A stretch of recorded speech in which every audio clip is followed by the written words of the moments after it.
Hello students, welcome to my YouTube classes. आज हम पढ़ेंगे टॉपिक सिंगुलैरिटी, जो कि इंजीनियरिंग मैथमेटिक्स सेकंड का यूनिट 5 का टॉपिक है सिंगुलैरिटी। ठीक है, तो डेफिनेशन इस तरह से है कि a point z equal to a at which the function F Z is not analytic is called singularity. ठीक है ना, कोई भी पॉइंट कॉम्प्लेक्स नंबर का कोई भी कॉम्प्लेक्स नंबर किसी फंक्शन की सिंगुलैरिटी कहलाती है अगर उस पॉइंट पे फंक्शन क्या है, एनालिटिक नहीं है। ठीक है, फॉर एग्जाम्पल अगर मैं फंक्शन लेता हूँ F Z equal to 1/z, तो देखिए ये जो फंक्शन है किस पॉइंट पे एनालिटिक नहीं है, z इक्वल टू 0 पर। तो z इक्वल टू 0 क्या कहलाएगी, इसकी singularity. z equal two is singularity. ठीक है, ये हो गया हमारा सिंगुलैरिटी। अगर दूसरा एग्जाम्पल देखें तो F Z equal to 1/z plus 1, ये किस पॉइंट पे एनालिटिक नहीं होगा, ये होगा जहां इसका डिनोमिनेटर ये न्यूमिनेटर 0 है, यानी z इक्वल टू -1। तो z इक्वल टू -1 इसकी क्या कहलाएगी, सिंगुलैरिटी। तो सिंपल सी डेफिनेशन है सिंगुलैरिटी की कि कोई भी पॉइंट जिस पर कोई फंक्शन एनालिटिक नहीं होता है वो पॉइंट क्या कहलाता है, उस फंक्शन का सिंगुलैरिटी। ठीक है, इसके बाद ये सिंगुलैरिटी हमने डिफाइन कर दी है। तो कोई भी point eight which the function F Z is not analytic is called singularity of that function. Okay, इसके बाद नेक्स्ट है हमारा टाइप्स ऑफ सिंगुलैरिटी। देखिए ये जो है सिंगुलैरिटी के टाइप्स, ये सिंगुलैरिटी अपने आप में दो टाइप की होती है। एक का नाम होता है आइसोलेटेड और दूसरे का नाम होता है नॉन आइसोलेटेड। ठीक है, आइसोलेटेड और नॉन आइसोलेटेड। अभी मैं इनमें दोनों में डिफरेंशिएट बताऊंगा कि आइसोलेटेड किसको बोलेंगे हम और नॉन आइसोलेटेड किसको बोलेंगे। और देखिए फिर आगे आइसोलेटेड 3 पार्ट में डिवाइड हो जाती है, रिमूवेबल, पोल, एसेंशियल। आइसोलेटेड के 3 टाइप्स होते हैं, रिमूवेबल, पोल और एसेंशियल। जबकि नॉन आइसोलेटेड को दूसरा हम बोल देते हैं एसेंशियल सिंगुलैरिटी। तो अगर हम एसेंशियल इसमें भी है इसमें भी है, बट इसके जो एसेंशियल है वो आइसोलेटेड है और इसकी एसेंशियल है जिसको नॉन आइसोलेटेड है। तो सबसे पहले मैं बताता हूँ कि आइसोलेटेड सिंगुलैरिटी किसको कहते हैं और नॉन आइसोलेटेड। देखिए आइसोलेटेड सिंगुलैरिटी की जो डेफिनेशन है वो सिंपल ये डेफिनेशन है। अगर हम डिफाइन करेंगे तो आइसोलेटेड सिंगुलैरिटी को इस तरीके से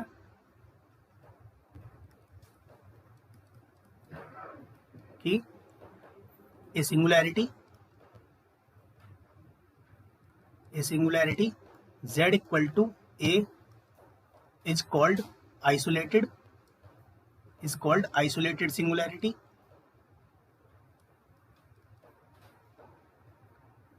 It's called isolated singularity if fz is not analytic at z equal to a but analytic in the neighborhood of z equal to a। कहने का मतलब ये है कि z इक्वल टू a पर तो फंक्शन एनालिटिक नहीं हो सकती, लेकिन उसके नेबरहुड में एनालिटिक होगी। ठीक है ना, फॉर एग्जांपल अगर हम देखें F Z equal to 1/z -1, तो ये function z equal to a पर z इक्वल टू 1 पर एनालिटिक नहीं है। ठीक है, ये तो कंफर्म हो गया, एनालिटिक नहीं है z इक्वल टू 1 पे। लेकिन तुम 1 का, ये तुम्हारा 1 यहाँ पर होगा, 1 के अलावा कोई भी पॉइंट ले लो तुम कहीं से भी, हर एक पॉइंट पे एनालिटिक होगा। तो ये वाला पॉइंट जो z इक्वल टू 1 है, ये कैसी सिंगुलैरिटी कहलाएगी, आइसोलेटेड। अब बात होती है नॉन आइसोलेटेड की। तो नॉन आइसोलेटेड वो सिंगुलैरिटी होती हैं, यानी नॉन आइसोलेटेड को अगर हम डिफाइन करेंगे, नॉन आइसोलेटेड तो ऐसी सिंगुलैरिटी जिस पर फंक्शन एनालिटिक ना हो और उसके नेबरहुड में भी ना हो। ठीक है ना, इस singularity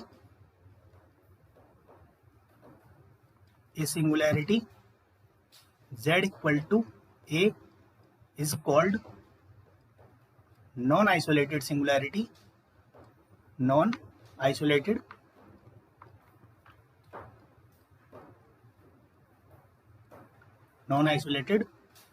if at z equal to a and in some neighborhood of a, fz is not analytic। ठीक है, यानी उस पॉइंट पे भी ना हो और कोई ना कोई एक ऐसा नेबरहुड मिल जाए जिसके अंदर भी फंक्शन कैसा हो, एनालिटिक ना हो। तो ऐसी सिंगुलैरिटी को हम नाम देंगे non isolated singularity. For example अगर देखिए मैं इस तरह से करूं कि F Z equal to 1 upon sine 1 upon Z, ये मान लेते हैं ये फंक्शन है, ठीक है। तो देखिए Z equal to 0, Z equal to 0 पे ये हो जाएगा 1 अपॉन साइन, ये 1 अपॉन 0 और साइन 1 अपॉन 0 एग्जिस्ट नहीं करता है, ठीक है ना। 1 अपॉन 0 पे ये फंक्शन एनालिटिक, सॉरी 0 पे एनालिटिक नहीं है, क्योंकि देखो जैसे ही तुम 0 रखोगे तो फंक्शन ही एग्जिस्ट नहीं हो रहा। साइन 1 अपॉन 0 और साइन 1 अपॉन 0 यानी साइन इन्फिनिटी, और साइन इन्फिनिटी अपने आप में एग्जिस्ट नहीं होता है। तो ये जेड इक्वल टू 0 एक अभी पता चलेगा कि ये सिंगुलैरिटी तो है, अब लेकिन कैसे पता चलेगा कि ये आइसोलेटेड है या नॉन आइसोलेटेड है। अब देखिए इसके लिए आप ये सोचिए कि z इक्वल टू 0 तो है, z equal to 1 upon pi पे देखो, z equal to 1 upon pi, z equal to जैसे ही तुम 1 अपॉन पाई लिखोगे तो ये हो जाएगा तुम्हारा f ऑफ 1 अपॉन पाई। इस पे कितनी हो जाएगी फंक्शन की वैल्यू, साइन 1 अपॉन पाई यानी 1 अपॉन साइन पाई यानी 1 अपॉन 0 यानी इन्फिनिटी। तो 1 अपॉन पाई पे भी नहीं है। ऐसे ही f ऑफ 1 अपॉन 2 पाई पे भी नहीं होगा, यहाँ पे भी वैल्यू इन्फिनिटी आ जाएगी। अब एक बात बताओ, जैसे ही तुम z equal to 0, 1 upon 2 pi, 1 upon 3 pi ऐसे ही करते जाओगे, ठीक है ना, इन सारे पॉइंट्स पे ये फंक्शन एनालिटिक नहीं होगा, ठीक है। अब देखना ये है कि 0 के आसपास जब तुम देखोगे यहाँ पर 0 है, 1 अपॉन पाई कहीं यहाँ पर होगा, यहाँ पर मान लेते हैं 1 अपॉन पाई, 1 अपॉन 2 पाई और इसके पास में होगा 1 अपॉन 2 पाई, इस पे भी फंक्शन एनालिटिक नहीं होगा। ऐसे ही 1 अपॉन 3 पाई, इस पे भी फंक्शन एनालिटिक नहीं होगा। तो 0 के आसपास तुम कितना भी छोटा नेबरहुड बना लो, उसमें 1 अपॉन समथिंग पाई आ ही जाएगा, ठीक है ना, चाहे तुम कितना भी छोटा नेबरहुड बना लो। तो ये वाली सिंगुलैरिटी क्या कहलाएगी तुम्हारी, नॉन आइसोलेटेड सिंगुलैरिटी। यानी तुम 0 के आसपास कोई भी ऐसा छोटा सा सर्किल बना ही नहीं सकते। मान लेते हैं कि तुमने छोटा सर्किल बना लिया 0 के आसपास जिसकी रेडियस कितनी है 1 अपॉन 1000, इतनी रेडियस का बना लिया। तो बताओ, मैं सिंगुलैरिटी बता देता हूँ कि a इक्वल टू ले लो 1 अपॉन 1000 पाई, और ये सिंगुलैरिटी इस सर्किल के अंदर ही होगी। इसका मतलब 0 पर तो फंक्शन एनालिटिक है ही नहीं, उसके आसपास भी ऐसे इनफाइनाइट पॉइंट मिल जाएंगे जहां पर फंक्शन सिंगुलैरिटी रखी होगी उसकी। तो z इक्वल टू 0 यहाँ क्या हो जाएगा, z equal to 0, z equal to 0 is called non isolated singularity, ठीक है ना।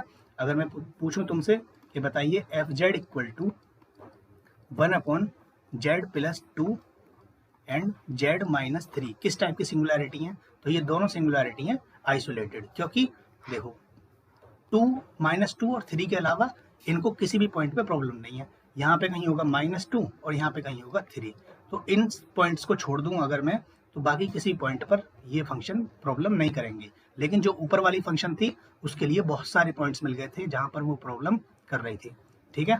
ये हो गई तुम्हारी isolated and non isolated singularity. तो अगर तुम्हें चेक करना हो किसी भी, तो उसके आसपास के पॉइंट रख के देखिए, इस तरह से आप चेक कर सकते हैं कि वो किस तरह की सिंगुलैरिटी है। तो सिंगुलैरिटी हमारी कितने टाइप की हो गई, 2 टाइप की, पहली आइसोलेटेड, दूसरी नॉन आइसोलेटेड। अब आइसोलेटेड में भी 3 टाइप्स होते हैं, पहला रिमूवेबल, दूसरा पोल और तीसरा एसेंशियल, ठीक है। इसके बाद मैं पढ़ता हूँ रिमूवेबल। रिमूवेबल सिंगुलैरिटी क्या होती है, तो देखिए डेफिनेशन ये रही, एन आइसोलेटेड सिंगुलैरिटी। रिमूवेबल कैसे सिंगुलैरिटी है, आइसोलेटेड। तो एक आइसोलेटेड सिंगुलैरिटी मान लेते हैं z equal to a is called removable of F Z if limit of F Z at z equal to a exist finitely. कहने का मतलब ये है, अगर मान लेते हैं कि for example F Z equal to कहीं दिया है, मान लो साइन z अपॉन z। अब हमें पता है कि नीचे वाला पार्ट ये फंक्शन 0 पे एग्जिस्ट नहीं करेगा, 0 पे 0/0 फॉर्म बन रही है, यानी फंक्शन डिफरेंशिएबल नहीं है z इक्वल टू 0 पे। इसका मतलब z इक्वल टू 0 कैसा सिंगुलैरिटी है, एक सिंगुलैरिटी तो है और आइसोलेटेड भी है, क्योंकि 0 के अलावा बाकी किसी प्रॉब्लम इसको नहीं आने की। तो सिंगुलैरिटी तो हो गई z इक्वल टू 0 पर। अब अगर मैं z इक्वल टू 0 पे इसकी लिमिट निकालूंगा तो देखना लिमिट क्या आएगी, limit of F Z. Limit z tends to 0 sine z upon z। अब 0/0 फॉर्म बन जाती है तो एल हॉस्पिटल रूल लगाते हैं, तो ऊपर वाले का डिफरेंशिएशन करते हैं और नीचे वाले का डिफरेंशिएशन। तो ऊपर हो जाएगा cos z और नीचे हो जाएगा 1, और cos 0 की वैल्यू होती है 1, तो लिमिट एग्जिस्ट हो गई।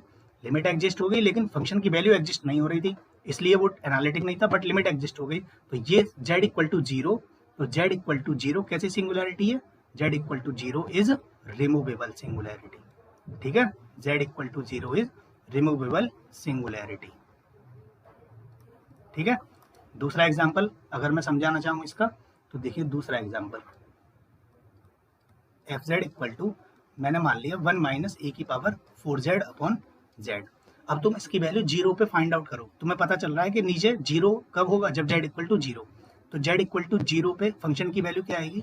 फंक्शन की वैल्यू आ जाएगी 0 पे 1 माइनस ए की पावर 0 अपॉन 0, यानी 1 माइनस 1 अपॉन 0, यानी 0/0। तो इनडिटर्मिनेट फॉर्म आ गई, यानी फंक्शन की वैल्यू एग्जिस्ट नहीं हो रही। इसका मतलब z इक्वल टू 0 इसकी सिंगुलैरिटी है। अब z इक्वल टू 0 के अलावा ऐसा कोई पॉइंट नहीं दिख रहा जिसपे ये फंक्शन प्रॉब्लम करेगी। इसका मतलब कैसे सिंगुलैरिटी है? Isolated singularity. अब अगर मैंने इसकी लिमिट निकाली, अब लिमिट निकालता हूँ मैं, लिमिट निकालने के बाद ही पता चलेगा कि कैसी सिंगुलैरिटी है। ठीक है ना, तो लिमिट निकालना जरूर। तो लिमिट निकालेंगे, तो limit z tends to 0 1 minus ए की पावर 4z अपॉन z। अब दोबारा z की जगह 0, तो फिर दोबारा फॉर्म बन जाएगी 0/0। तो दोबारा से एल हॉस्पिटल रूल लगाएंगे। एल हॉस्पिटल रूल, ऊपर वाले का अलग डिफरेंशिएशन, तो ऊपर वाले का डिफरेंशिएशन हो जाएगा माइनस 4e की पावर 4z अपॉन में नीचे वाले का 1, और लिमिट z टेंस टू 0। अब z टेंस टू 0 लगाएंगे तो ये जाएगा माइनस 4e की पावर 0 अपॉन 1, बचेगा कितना? -4। लेकिन लिमिट एग्जिस्ट हो गई, और जब लिमिट एग्जिस्ट हो जाती है किसी सिंगुलैरिटी पे, वो सिंगुलैरिटी क्या कहलाती है? Removable singularity. तो अगर एग्जाम में इस तरीके से क्वेश्चन आए कि check the singularity of the function, तो सबसे पहले देखो कि सिंगुलैरिटी है किस पॉइंट पे, और फिर उसकी लिमिट निकाल के देखो। अगर वो लिमिट एग्जिस्ट हो रही है तो इसका मतलब वो कैसी सिंगुलैरिटी है? Removable singularity. फॉर एग्जाम्पल, चलिए आगे बढ़ते हैं। हमने ये 2 एग्जाम्पल ले लिए, काफ़ी हैं। ठीक है, चेक करने के लिए बस सिंगुलैरिटी को सबसे पहले पता करो किस पॉइंट पे है, फिर उसके बाद उसकी लिमिट निकालो। अगर लिमिट एग्जिस्ट हो रही है तो रिमूवेबल सिंगुलैरिटी है, अदरवाइज आगे बढ़ जाओ। आगे कौन सी सिंगुलैरिटी है? दूसरी, आइसोलेटेड में पोल। देखिए, कोई भी isolated singularity z equal to a पर पोल कहलाती है अगर उसकी लिमिट उस पॉइंट पे या तो इन्फिनिटी आ जाए या फिर -इन्फिनिटी। ऐसी कोई भी सिंगुलैरिटी, सबसे पहले सिंगुलैरिटी होना जरूरी है उसका। ऐसा नहीं किसी भी पॉइंट पे निकाल रहे हैं, सबसे पहले उसका सिंगुलैरिटी होना जरूरी है। सिंगुलैरिटी का कैसे पता चलेगा? वो फंक्शन उस पॉइंट पर एनालिटिक नहीं होना चाहिए। ठीक है ना, तो अगर कोई फंक्शन किसी पॉइंट पे एनालिटिक नहीं हो रहा है, इसका मतलब सिंगुलैरिटी है। अब सिंगुलैरिटी का चेक करेंगे लिमिट निकाल के। अगर उस पॉइंट पे लिमिट एग्जिस्ट हो रहा है तो इसका मतलब कौन सी सिंगुलैरिटी है? पोल, वो रिमूवेबल। अगर सिंगुलैरिटी उसकी लिमिट कितनी आ रही है, या तो प्लस इन्फिनिटी या फिर -इन्फिनिटी, तो वो सिंगुलैरिटी क्या कहलाएगी? तुम्हारी पोल। फॉर एग्जाम्पल लो, एग्जाम्पल मैंने ले लिया example F Z equal to sine z upon z square. ठीक है, अब मैंने इसकी पता चल गया कि नीचे वाला पार्ट 0 कब होगा? कि z स्क्वायर है, z स्क्वायर z की पावर 2। ठीक है, अब नीचे वाला पार्ट 0 कब होगा? जब z इक्वल टू 0। तो z इक्वल टू 0 पे फंक्शन की वैल्यू निकाल के देखता हूँ मैं। फंक्शन की वैल्यू निकाली मैंने, तो आगे 0/0। इसका मतलब इनडिटर्मिनेट फॉर्म आ गई। इसका मतलब ये फंक्शन एनालिटिक नहीं होगा किस पॉइंट पे? z इक्वल टू 0 पे। अब बात आगे बढ़ते हैं कि अगर एनालिटिक नहीं है तो इसका मतलब सिंगुलैरिटी तो है, 0 के अलावा किसी और पॉइंट पे प्रॉब्लम नहीं करेगा ये। ठीक है ना, तुम कोई भी पॉइंट निकाल के देख लो, आराम से डिफरेंशिएशन हो जाएगा इसका कोसेंट रूल लगा के, और लिमिट भी एग्जिस्ट हो जाएगी। तो z इक्वल टू 0 कैसी सिंगुलैरिटी आई इसकी? आइसोलेटेड। अब उसकी लिमिट निकाल के देखता हूँ मैं। तो जैसे ही मैंने लिमिट निकाली z equal to 0, limit z tends to 0 of F Z, ये आ गया limit z tends to 0 sine z upon z square, दोबारा से 0/0 फॉर्म। और जब 0/0 पे लिमिट निकालनी हो तो L hospital rule. L hospital rule कहता है कि ऊपर वाले का अलग डिफरेंशिएशन, नीचे वाले का अलग। साइन z का हो जाएगा cos z और नीचे वाले का हो जाएगा 2z। अब दोबारा से लिमिट लगाऊंगा, cos 0 की वैल्यू होती है 1, और ये हो जाएगा 2 × 0, यानी 1/0, और 1/0 होता है इन्फिनिटी। इसका मतलब जो z इक्वल टू 0 है वो कैसी सिंगुलैरिटी हो गई? पोल। बात समझ में आई या नहीं आई? फॉर एग्जाम्पल दूसरा देख लो, एग्जाम्पल नंबर 2। अगर एफ जेड इक्वल टू ये दिया हो 1/z+2 और z+3, तो देखिए नीचे वाला पार्ट कब जीरो होगा, जब या तो z की वैल्यू में -2 रख दूं या z की वैल्यू -3 रख दूं।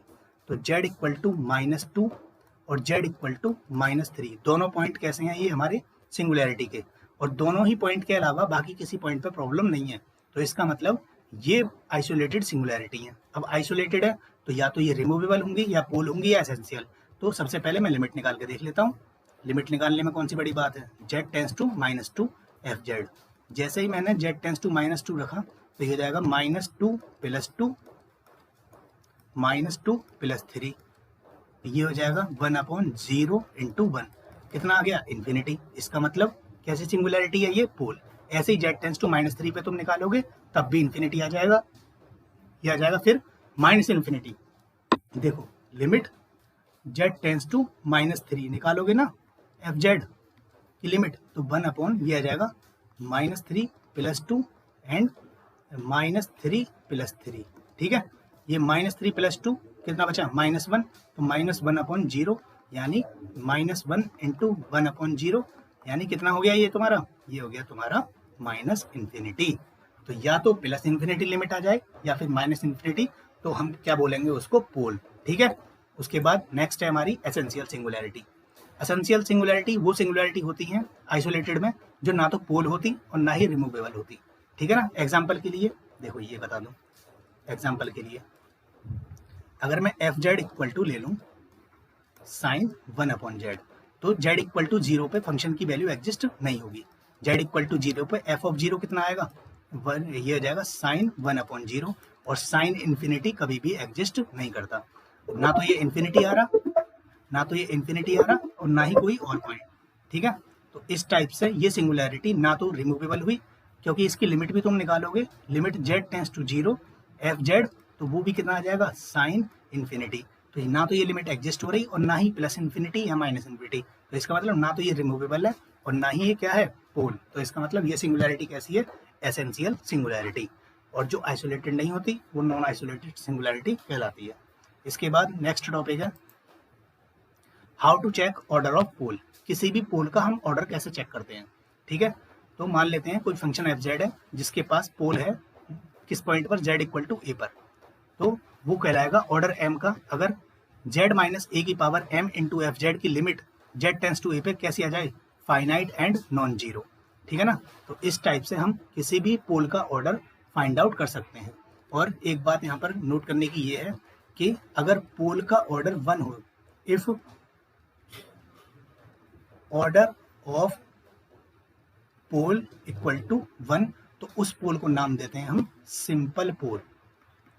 क्या नाम देते हैं, सिंपल पोल, ठीक है ना।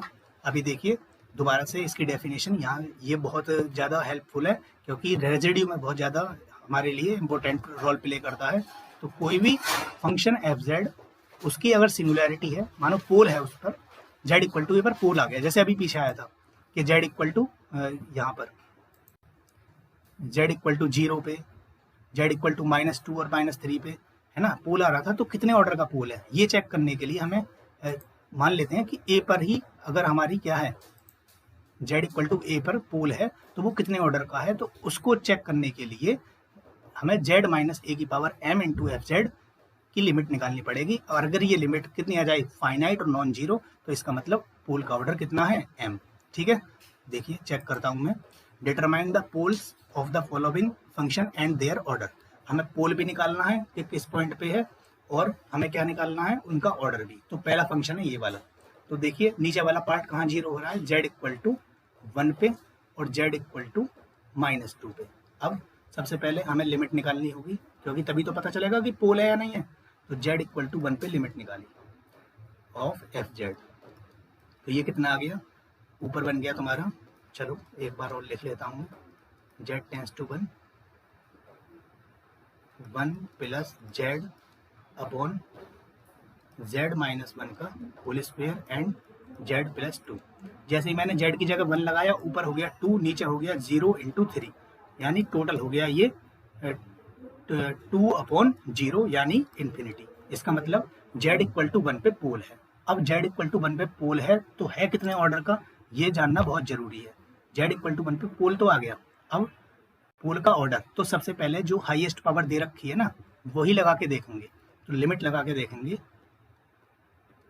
z टेंस टू 1 पे z माइनस 1 की पावर 2, ठीक है ना, इंटू एफ जेड कितना है हमारा 1 plus Z upon Z minus 1 का whole square into Z plus 2। अगर ये पूरी लिमिट कैसी आ जाए, फाइनाइट और नॉन जीरो, ठीक है ना, फाइनाइट और नॉन जीरो अगर ये लिमिट आ जाए, तो अगर ये लिमिट आ जाए तो m की वैल्यू मैंने कितनी रखी है, अभी m की वैल्यू रखूंगा मैं, वहीं से स्टार्ट करूंगा जितना हाईएस्ट दे रखा है 2। अगर ये पूरी लिमिट कितनी आ जाए, फाइनाइट और नॉन जीरो, तो इसका मतलब इस पोल का ऑर्डर हो जाएगा 2। तो देखो इससे तो ये कट गया पूरा, बचा कितना, बचा तुम्हारा limit z tends to 1 plus Z upon Z plus 2। Answer क्या आ गया 2/3, जो कि फाइनाइट भी और नॉन जीरो भी है। इसका मतलब जो पोल है at pole z equal to 1 of order, कितने ऑर्डर का है, ऑफ ऑर्डर 2, ठीक है। अब z इक्वल टू -2 पे देखता हूँ, एट z इक्वल टू -2, अगर मैं z इक्वल टू -2 पे देख रहा हूँ तो एफ जेड मुझे लिमिट निकालनी पड़ेगी, लिमिट z टेंस टू -2, सबसे पहले जितना नीचे फैक्टर दिया है उतनी लिमिट लेके चलो, तो ये जाएगा z -2 इंटू एफ जेड, यानी 1 प्लस जेड अपॉन नीचे कितना है ये z -1 का होल स्क्वायर, z -1 का whole square into Z plus 2। तो ये z प्लस 2 से z प्लस 2 गया, ऊपर बचा 1 प्लस जेड, यानी z की जगह -2, तो -1 बचेगा ऊपर, और -2 -1 कितना हो गया -3 का होल स्क्वायर 9। तो ये भी नॉन जीरो आ गया। इसका मतलब मैंने यहाँ कितनी पावर रखी इसकी 1, तो इसका ऑर्डर कितना हो गया पोल का ऑर्डर हो गया यहाँ पे 1, ठीक है। देखिए अगर दूसरा मैं एग्जाम्पल बता दूं, अगर मैं लेता हूँ F Z equal to 1/z-3 का होल स्क्वायर, अगर मुझे ये चेक करना है तो पता है कि नीचे वाला पॉइंट किस पॉइंट पे 0 हो रहा है, z इक्वल टू 3 पे, और 3 के अलावा किसी पॉइंट पे प्रॉब्लम नहीं कर रहा है। इसका मतलब 3 कैसे सिंगुलैरिटी है, आइसोलेटेड। अब इसकी लिमिट निकाल के देखी मैंने कि लिमिट क्या पता ये रिमूवेबल हो, तो लिमिट निकाल के देखी एफ जेड की, तो वो आ गई, ये 1/0 हो जाएगा नीचे, यानी इन्फिनिटी। इसका मतलब पोल तो आ गया। अब पोल आ गया तो कितने ऑर्डर का पोल है वो पता करने के लिए मुझे लिमिट लगानी पड़ेगी। सबसे पहले z टेंस टू ए, यहाँ कितनी पावर दे रखी है पहले उतनी पावर लिख लो, तो z -3 का, सॉरी a की वैल्यू यहाँ पर कितनी है, a की वैल्यू है 3, लिमिट z टेंस टू 3, जितनी पावर दे रखी है उसकी पहले उतनी लगा के देखो, या तो उतना ऑर्डर होगा या इससे कम होगा, इंटू 1/z-3 का होल स्क्वायर। तो ये तो कट जाएगा, आंसर आ गया 1, जो कि नॉन जीरो और फाइनाइट है। अब तुम कहोगे कि इसका ऑर्डर 3 क्यों नहीं हो सकता, तो देखो अगर तुम यहाँ पर 3 लेकर चल रहे हो, कहाँ पर 3 लेकर चल रहे हो, यहाँ पर इसकी जगह पे मान लो तुमने 3 ले लिया, इसकी जगह पे क्या ले लिया तुमने 3। अगर तुम यहाँ पर 3 लेके चलते तो यहाँ से एक पावर बचती, तो क्या आ जाता, limit z tends to 3 z -3, और z की जगह 3 रखोगे तो आ जाएगा 0, और जबकि आना क्या चाहिए नॉन जीरो, ठीक है ना। तो इसलिए ऑर्डर इसका 3 नहीं होगा, तो 4 भी नहीं होगा क्योंकि फिर दोबारा 0 आ जाएगा। तो या तो ऑर्डर 2 होगा या 2 से कम होगा। तो ये समझने वाली बात है कि हमें किस तरीके से पोल का ऑर्डर फाइंड आउट करना है। देखो दूसरा क्वेश्चन, ये बड़ा इंपॉर्टेंट क्वेश्चन है, F Z equal to 1 - e की पावर 4z अपॉन z की पावर 4।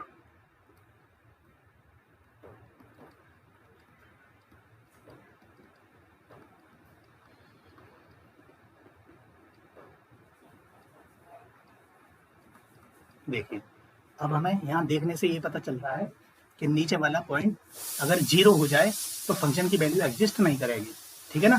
तो z इक्वल टू 0 कैसे सिंगुलैरिटी होगी इसकी, आइसोलेटेड सिंगुलैरिटी, क्योंकि 0 के अलावा किसी पॉइंट पे प्रॉब्लम नहीं करेगा, हर एक पॉइंट पे आसानी से निकल जाएगा। अब लिमिट निकाल के देखते हैं, लिमिट निकाल के देखी मैंने इसकी 0 पे एफ जेड, तो ये आ गया तुम्हारा 1 - e की पावर 0 अपॉन 0, यानी 0/0, 0/0 आ जाता है। तो फिर क्या करते हैं, एल हॉस्पिटल रूल। तो ये एल हॉस्पिटल रूल यानी ऊपर वाले का अलग डिफरेंशिएशन, नीचे वाले का अलग। तो ऊपर वाले का करेंगे तो -2 e की power 2z upon 4z cube, तो ये हो जाएगा z की जगह z की जगह 0, तो -2 e की पावर 0 अपॉन 0, तो -2 × 1/0, तो क्या आ गया माइनस इन्फिनिटी। इसका मतलब श्योरिटी हो गई कि यहाँ पर पोल है। क्या पोल है? क्योंकि लिमिट कितनी आ गई minus infinity.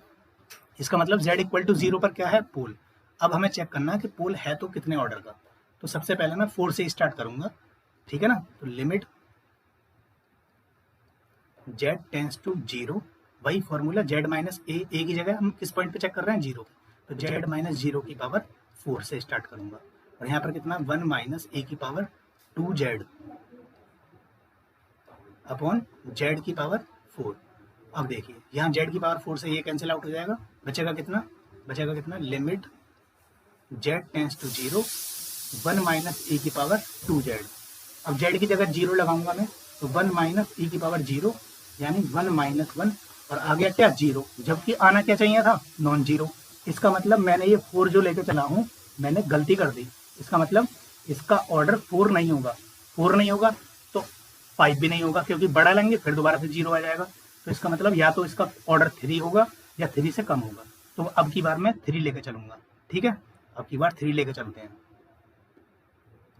Limit z tends to 0 z minus 0 की पावर 3, यहाँ हो जाएगा 1 माइनस ए की पावर 2z अपॉन z की पावर 4। ये बचा तुम्हारा limit z tends to 0 z की पावर 3 1 माइनस ए की power 2z upon z cube. z नीचे z की पावर 4 था, सॉरी z की पावर 4। अब z3 से यहाँ से z3 हट जाएगा, बचेगा नीचे z, तो ये बचेगा तुम्हारा limit z tends to 0 1 minus ए की पावर 2z अपॉन z। अब इसकी लिमिट निकालोगे तुम, तो देखिए यहाँ बचेगा 1 माइनस ए की पावर 0 अपॉन 0, ये बचेगा 1 माइनस 1 अपॉन 0 यानी 0/0। तो लिमिट अभी इनडिटरमिनेट फॉर्म में आ गई। इसका मतलब एल हॉस्पिटल रूल अप्लाई करना पड़ेगा। इसका मतलब ऊपर वाले का अलग डिफ्रेंशिएशन, नीचे वाले का अलग, ठीक है। तो ऊपर वाले का डिफ्रेंशिएशन हो जाएगा माइनस 2 e की पावर 2z और नीचे वाले का 1। अब z की जगह 0 लगाओ तो जाएगा माइनस 2 e की पावर 0 अपॉन 1 यानी -2। इसका मतलब ये लिमिट एग्जिस्ट हो गई। और कैसी है ये? फाइनाइट और नॉन जीरो। इसका मतलब इसका ऑर्डर कितना होगा? 3। तो ये हो गया तुम्हारा सिंगुलरिटीज के बारे में कंप्लीट इंफॉर्मेशन कि कोई भी सिंगुलरिटी कैसे पता करें। सबसे पहले सिंगुलरिटी को कैसे चेक करना है कि उस पॉइंट पे फंक्शन एनालिटिक नहीं होना चाहिए। एनालिटिक नहीं होना चाहिए तो इसका मतलब सिंगुलरिटी है। सिंगुलरिटी कितने टाइप्स की होती है? 2 टाइप की होती है, आइसोलेटेड, नॉन आइसोलेटेड। आइसोलेटेड में भी 3 पार्ट होते हैं, रिमूवेबल, पोल, एसेंशियल। रिमूवेबल में क्या होता है? अगर लिमिट फाइनाइटली एग्जिस्ट कर जाए उस पॉइंट पे, लेकिन सिंगुलरिटी होना जरूरी है। सिंगुलरिटी होना जरूरी है तभी चेक करना है। ऐसा नहीं कोई भी पॉइंट तुम अपनी तरफ से ले रहे हो। सबसे पहले तुम्हें कंफर्मेशन होनी चाहिए कि उस पॉइंट पे एनालिटिक फंक्शन नहीं है, तब उसके बाद उसकी लिमिट चेक करो। अगर लिमिट एग्जिस्ट हो रही है तो इसका मतलब रिमूवेबल है। लिमिट प्लस इन्फिनिटी या फिर माइनस इन्फिनिटी आ रही है, इसका मतलब पोल है। और इन दोनों में से कुछ नहीं है तो एसेंशियल सिंगुलरिटी है। उसके बाद मैंने बताया पोल का ऑर्डर कैसे चेक करना है। तो पोल का ऑर्डर मान लेते हैं z इक्वल टू ए पर उसकी सिंगुलरिटी है, तो अपनी तरफ से z इक्वल टू ए पर अगर उसका पोल है तो अपनी तरफ से जो हाईएस्ट पावर दे रखी है, जैसे इसमें दे रखी थी कि z इक्वल टू, यहाँ पे हाईएस्ट पावर कितनी थी? यहाँ पे हाईएस्ट पावर दे रखी थी 1 पे 2, तो मैं 2 ही लेकर चला। और 2 पे मैंने जब इस तरह से फॉर्मूला लगाया तो इसका लिमिट आ गई 2/3 जो कि नॉन जीरो है। इसका मतलब मैंने ये 2 लिया है, सही लिया है, जबकि आगे मैंने क्वेश्चन किए तो वहाँ पे प्रॉब्लम कर गया। तो इसलिए ये ऑर्डर फाइंड आउट करना आना चाहिए। इसके बाद जो मैं नेक्स्ट टॉपिक पे वीडियो बनाऊंगा वो होगी तुम्हारी रेजिड्यू। देखो डेफिनेशन रेजिड्यू की आप पढ़ सकते हैं, इस तरह से है कि residue at an singularity z equal to A is the coefficient of 1 upon z minus a in the Laurent series expansion. It is denoted and defined as residue of z equal to a, residue at z equal to a of the function fz। लिखा इस तरीके से जाता है, यानी denote इस तरीके से होता है, और डिफाइन होता है 1 upon 2 pi i over the region c, जो भी रीजन डिफाइन होता है fz dz। ठीक है, तो रेजिड्यू बचा है टॉपिक। अब बाकी पूरा टॉपिक कवर हो चुका है। अब बताइए तुम, अगर किसी और टॉपिक पे आपको वीडियो लेक्चर बनवाने तो आप बता सकते हैं। Thank you so much for watching this video lecture. Please share and subscribe the YouTube channel.